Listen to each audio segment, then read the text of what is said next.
Assalamualaikum warahmatullahi wabarakatuh. Berjumpa lagi ya teman-teman semua pada kesempatan kali ini. Saya hanya mengingatkan kepada teman-teman semua, terutama yang teman-teman pemula ya, yang awal ingin membuat adonan roti goreng ataupun cako ini. Nah, jadi terutama untuk roti goreng ya teman-teman, ada beberapa permasalahan di teman kita ya atau subscriber kita seperti itu.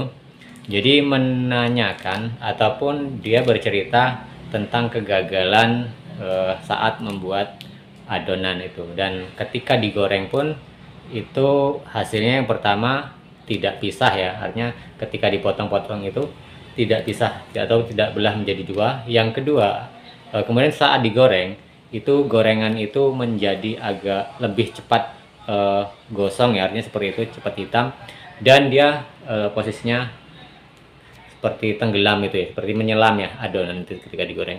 Nah, jadi itu permasalahannya ya teman-teman. Memang harus sinkron ya, artinya sinkron antara adonan sendiri dan gula halus. Ini gula halus yang saya pegang ya teman-teman, jadi untuk sampel saja.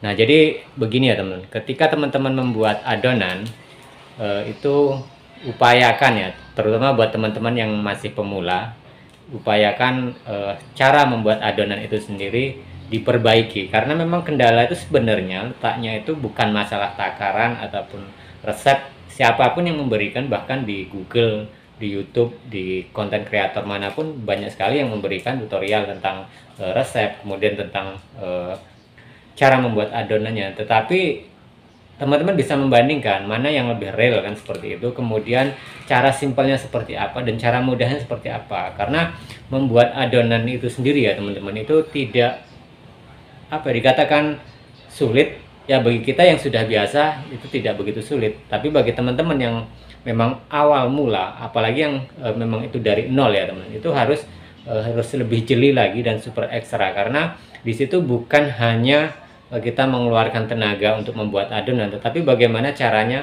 teknik kita membuat adonan sendiri. Tentunya di situ letak kesalahan teman-teman semua, yang terutama yang pemula ya, yang seringkali menganggap gagal itu karena resep atau bahan-bahan yang diberikannya, padahal tidak. Kalau sudah ada namanya bahan rotinya itu seperti tepung terigu, mentega, kemudian pengembang, itu saya yakin kalau memang teman-teman bisa membuat adonannya itu tidak akan gagal.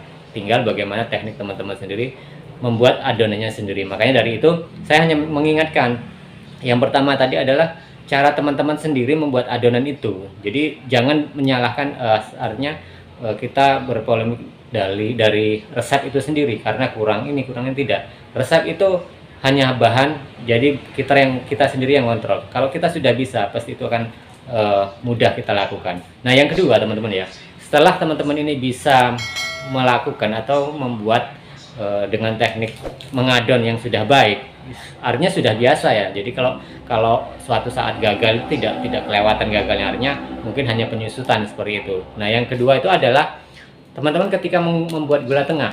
Gula tengah ini sangat fatal sekali kalau teman-teman mengikuti metode dengan kita ya, artinya metode yang roti goreng itu ketika digoreng itu bisa belah jadi dua, karena ada lapisan-lapisan. Yang lapisan satu di tengah ada gula tengah ini, kemudian yang ketiga lapisan yang paling atas seperti itu. Nah, jadi itu harus sinkron teman-teman ya. Ketika teman-teman semua membuat adonan sempurna, artinya sudah baik, tetapi membuat gula halus itu kurang baik, itu akan sangat fatal juga hasilnya.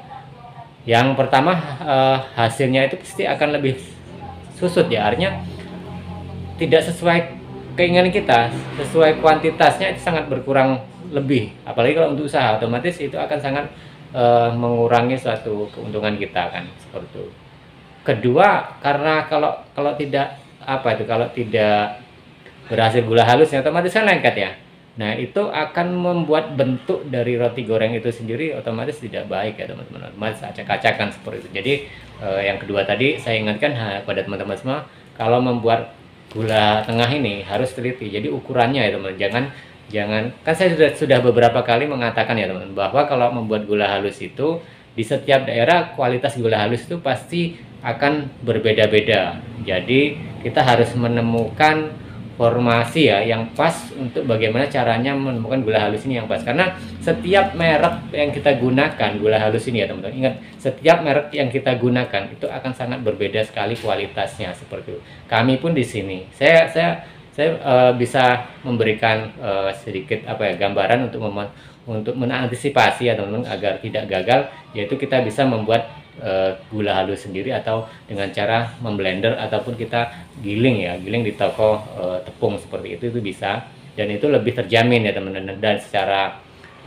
harga ekonomisnya kita lebih diuntungkan. Tapi kadang-kadang kita itu malas ribet ya teman-teman, jadi itu kadang jadi kendala sendiri. Nah, untuk takarannya teman-teman, memang kalau dalam secara aturannya kita sini, secara aturan yang kita pakai itu adalah 1:1, artinya 1 kilo gula halus itu kita beri 1 kilo tepung. Tapi kan pada kenyataan tidak bisa seperti itu juga, karena kalau memang gula halus ini benar-benar secara kualitas memang bagus, itu tidak masalah. Tapi kalau realnya pada kenyataannya di sini, saya pernah beberapa kali ya teman-teman menggunakan gula halus dengan berbagai merek, hasilnya sangat berbeda. Nah, ini yang menurut saya ini lebih baik ya daripada yang lain, karena pertama dulu saya bukan pakai ini, jadi sudah saya pakai bandingnya 1,2, artinya 1 kilo tepung terigu saya berikan gula halus 1 kilo 2 on dulu tuh, tetap saja itu tidak bagus seperti itu. Nah, kalau ini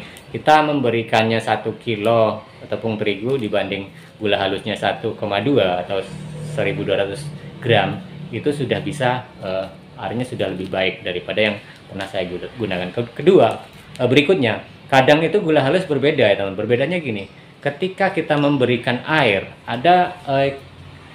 itu kan akan beda-beda ya teman. Jadi ketika kita memberikan air dengan takaran tertentu, itu berbeda dengan kualitas gula yang satu. Artinya volume air itu pasti akan berbeda, sehingga nanti hasilnya pun akan sangat beda sekali ya seperti itu. Jadi kalau pokoknya teman-teman menggunakan merek A ternyata dari penggunaan 1 kilo banding 1 kilo tadi, umpamanya 1,2 ya, itu teman-teman menggunakan air umpamanya 300 mili seperti itu, 300 ml ya, ternyata itu sudah baik atau pas.